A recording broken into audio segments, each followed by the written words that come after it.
愛鑽牛角尖同樣係逆反心理嘅表現。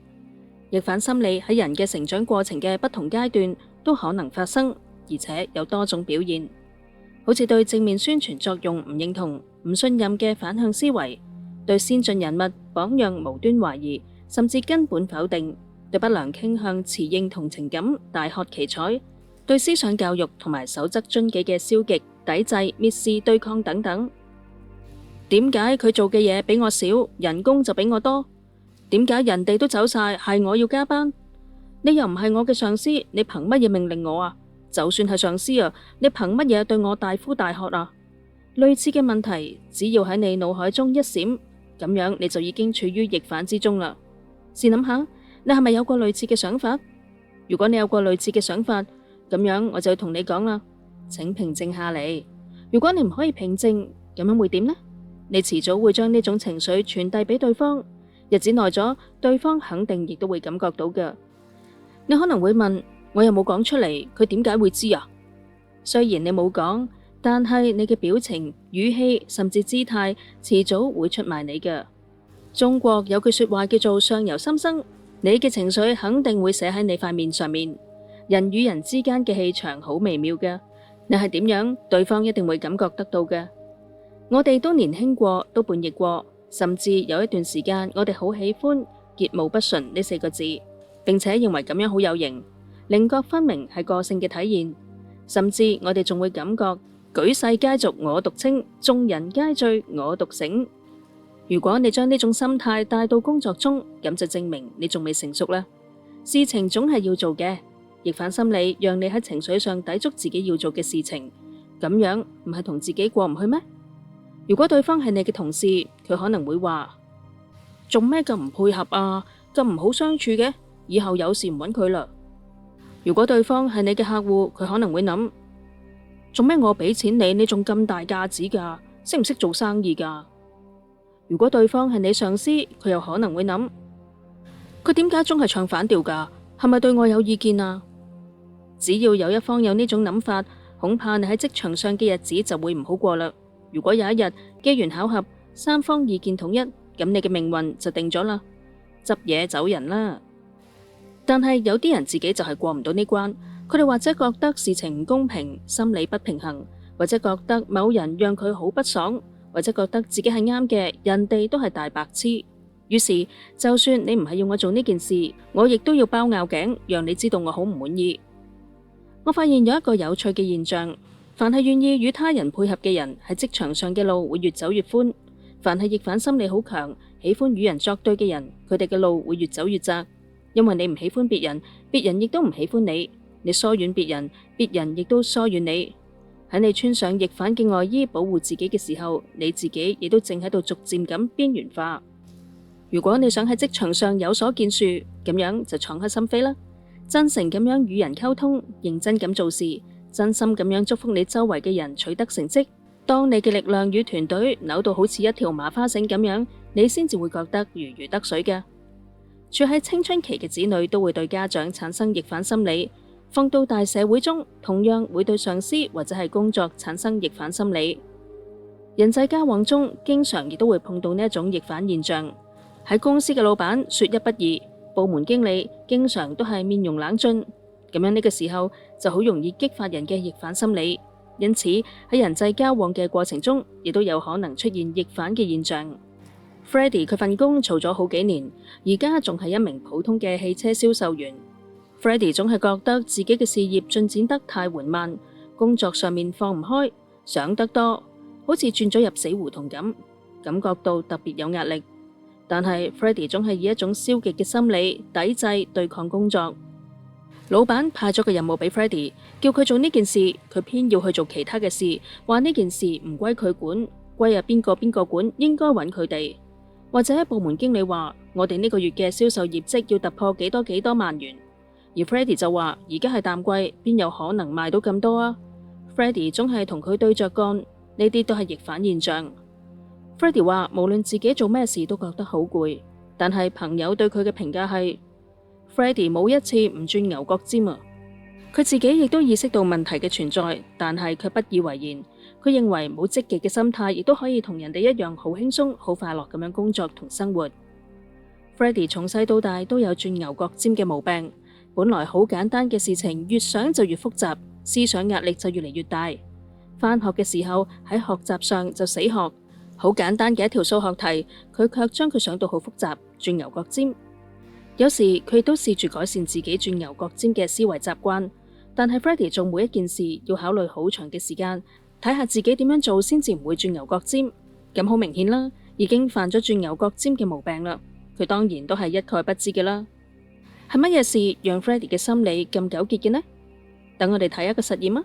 美國社會心理學家布萊姆喺一個實驗中，讓一名被測試者面臨 A 與 B 兩個選擇。喺低壓力嘅條件下，一個人話俾佢知，我哋選擇嘅係 A；喺高壓力條件下，另一個人話俾佢知，我認為我哋兩個人都應該選擇 A。結果低壓力條件下，被測試選擇 A 嘅比例係 70%。而喺高壓力條件下，只有 40% 嘅被測試者選擇 A。可以見到一種選擇，如果選擇係自願嘅話，啲人會傾向於增加對所選擇對象嘅喜歡程度；而當選擇係被強迫嘅時候，就會降低對選擇對象嘅好感。逆反心理係一種單直、單向、單元、固執偏激嘅思維習慣，佢令到啲人冇辦法客觀地、準確地認識事物嘅本來面目。Freddie 由於考慮嘅方案太多啦，所以亦都唔知道採用邊種方案做嘢先至唔鑽牛角尖。咁樣一嚟，Freddie 嘅心裏面就開始相互矛盾，有好多嘅方案嘅時候，又總係唔願意作出選擇，消極對抗；喺決定去做嘅時候，又拿定主意嚟行動，思想就開始感覺有壓力，因而採取錯誤嘅方法同途徑去解決面臨嘅問題。逆反心理經常地反覆地呈現，就構成一種狹隘嘅心理定式。無論何時何地都與常理背道而馳。然而，逆反心理喺本質上與創造性嘅個人素質有住根本區別。佢往往係孤陋寡聞、妄自尊大、偏激同頭腦簡單嘅產物。Freddie 卻因為認真經常有思想負擔，因為 Freddie 害怕認真過頭反而鑽牛角尖。但係點樣做即係認真而且唔鑽牛角尖，Freddie 心裏都唔清楚。包括賣其他嘅嘢都係。Freddie 觀察到嘅嘢嘅款型係一樣 ，Freddie 猜嘅價格亦都係一樣，但係 Freddie 亦都唔敢大膽嘗試佢呢個想法，因為佢怕賣錯咗價格。佢並唔主動咁樣向老闆反映，而係用一種消極嘅心理對抗。發展心理學研究表明，喺青春期，青少年嘅大腦發育趨於健全，腦嘅機能日趨發達，思維嘅深度同廣度較以前有咗好大嘅提高。能夠對事物進行獨立嘅批判，好多複雜嘅思維形式喺呢個時期開始形成，其中就包括逆向思維，亦都係 Freddie 常用嘅逆反消極對抗。Freddie 心諗，做任何事當按照自己嘅想法嚟做，可能就唔會鑽牛角尖，但係又考慮到按自己嘅想法做，搞錯咗咁點算啊？萬一款型一樣，但係價格其實唔一樣，賣錯咗咁又點算啊？Freddie 唔知道佢嘅呢一種擔心係正常嘅思維方式啊，定係又鑽咗牛角尖呢？其實舉 Freddie 嘅例子就係想講有一種叛逆心理係默默無聞嘅對抗心理。喺 Freddie 做事情嘅過程中，並唔清楚自己已經喺度鑽牛角尖，亦都並冇按自己嘅想法去大膽嘗試一下。但係與此同時 ，Freddie 又怕按佢嘅方式去做，萬一要老闆蝕錢，咁佢自己要倒貼。Freddie 心裏面亦都好矛盾。Freddie 被呢個問題困擾到難以自拔，唔知點樣做出一個決定，先至可以讓自己大膽地放開去做，而且唔再鑽牛角尖，唔再將事情想到咁複雜，而不至於到最後令到自己思想嘅壓力越嚟越大，甚至解決唔到事。由於 Freddie 喺成長階段裏面思維品質嘅發展唔夠成熟，再後來成年嘅工作中唔懂得用歷史同埋辯證嘅眼光嚟睇問題，認識上容易產生片面性，睇問題易偏激，中意鑽牛角尖，喺論證不足嘅情況下固執己見，走向沉默極端嘅逆反心理。Freddie 嘅自尊心、虛榮心好強，但係卻唔可以正確咁樣維護自己嘅尊嚴，因而將自己放喺事情嘅對立面上，出現咗偏執嘅鑽牛角尖，喺行動上反其道而行之嘅逆反心理。同樣係鑽牛角尖，有人卻鑽出咗人命啊！5月底嘅一日，34歲嘅 Horace 被法院宣判咗死刑，佢當庭表示認罪。佢走到呢一日，竟然係由於多年前與工友嘅一次調班引起嘅。Horace 曾經喺某鐵路做水鎖嘅工作。2002年初嘅一日，Horace 同同事因為調班發生矛盾，Horace 因此受到公司嘅處分。佢十分之嬲，冇幾耐，佢趁機用藥麻醉同事，而且搶走同事身上面嘅財物，但係好快就被調查出嚟啦。當年8月，Horace 被判咗3年嘅有期徒刑。刑滿釋放之後，Horace 去到投靠朋友 Jones， 期間 Jones 向 Horace 借咗一筆錢。呢啲錢係 Horace 向自己嘅大家姐借返嚟嘅。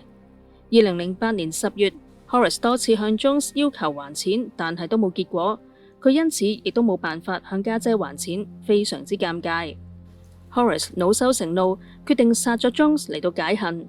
但係佢思前想後，覺得自己而家嘅困境都係當初同同事搞矛盾造成嘅。於是佢準備先返去殺同事，再返嚟殺 Jones。當年11月嘅一日，Horace 搭火車返到老家，喺鐵路嘅水鎖值班房裏面揾到鐵管、菜刀、鉸剪等等嘅工具，將同事捅倒喺血泊中。之後 Horace 用棉被冚住同事嘅屍體，燃點焚燒，而且掠走咗同事身上嘅財物。6日之後，警方捉到 Horace 啦。好明顯，呢一種係鑽牛角尖嘅行為。當事人所關心嘅已經唔單止係錢嘅問題，而係由錢引發出嚟嘅情感仇恨。喺 Horace 成長階段，逆反心理冇得到發洩，或者係產生扭曲心理，思維嘅運用亦都欠缺成熟，對待事物嘅見解同埋觀點容易偏激片面，同時喺之後嘅成長中逐漸產生自尊心、虛榮心較強，唔允許別人輕易否定自己嘅思維成果，將別人嘅否定看作係對自己尊嚴嘅強烈挑撥，對周圍嘅人同事情好容易產生強烈嘅逆反。佢將注意力過於集中喺呢件事上，結果形成惡性循環，越諗就越覺得憤怒、委屈。事實上，呢筆錢肯定唔係當事人生活嘅全部。